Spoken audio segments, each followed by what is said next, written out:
el Partido de la Revolución de Trabajo para referirse a esta efeméride relativa al aniversario del nacimiento del presidente Benito Juárez García. Adelante, por favor.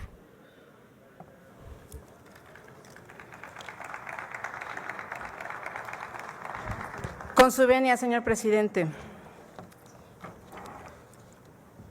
La historia oficial es la que menos justicia le hace a Juárez porque lo pone como un santo en ciertos aspectos, pero en otros, que son importantes, se queda en una especie de neblina que obstaculiza la apreciación del panorama.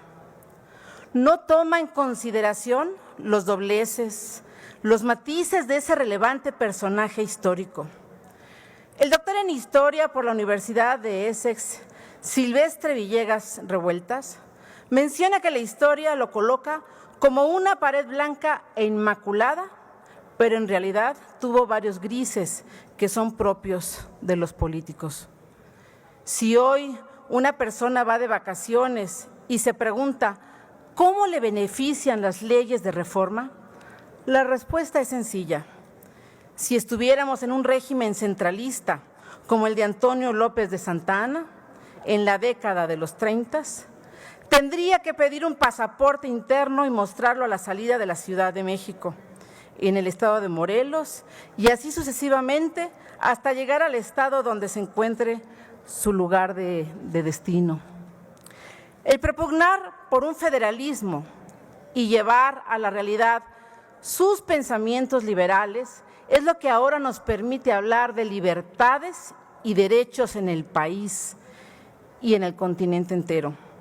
Su patriotismo lo llevó a encabezarlo el gobierno mexicano en tiempos del Imperio francés, gobierno que no abandonó sus ideales de independencia y liberalismo. A partir de la Constitución de 1857, se eliminó el catolicismo como religión oficial y en las leyes de reforma de 1860 se estableció la libertad de creencias, así como la libertad de expresión. Materializar estas ideas liberales como libertad de expresión, de creencias religiosas o de tránsito, la impartición pronta y expedita de justicia es lo relevante del proyecto ideológico del siglo XIX, donde Juárez es genuinamente una figura destacada.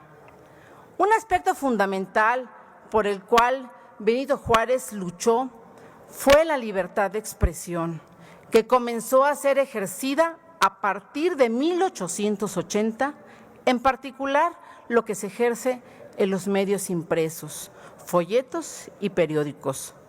Se establecieron las bases de importancia de la libertad y manifestación de ideas. Se podían decir muchas cosas, pero publicarlas era otra cosa. Y aquí llamo a la reflexión. Pareciera que en la actualidad se pretende volver a establecer estas prácticas de simulación, de censura, violencia de género y de dominio por parte del titular del Ejecutivo. Juárez llega a la presidencia de México en medio de un golpe militar y muere en el poder, siendo sucedido por el Porfiriato, que heredó los ideales liberales, pero sucumbió ante el apetito de poder y concentración del mismo en manos de un solo personaje. Hoy Juárez es usado lo mismo como estandarte que como referencia. Con su imagen se busca tildar de bueno un gobierno a pesar de no seguir su doctrina, mucho menos sus enseñanzas. El respeto al derecho ajeno es la paz. Se ha repetido una y otra vez durante todos los gobiernos post-revolucionarios y esta 4T no es la excepción. Sin embargo, hoy más que nunca parece letra muerta. El respeto a las ideas de quienes no comulgan con el gobierno hoy no existe.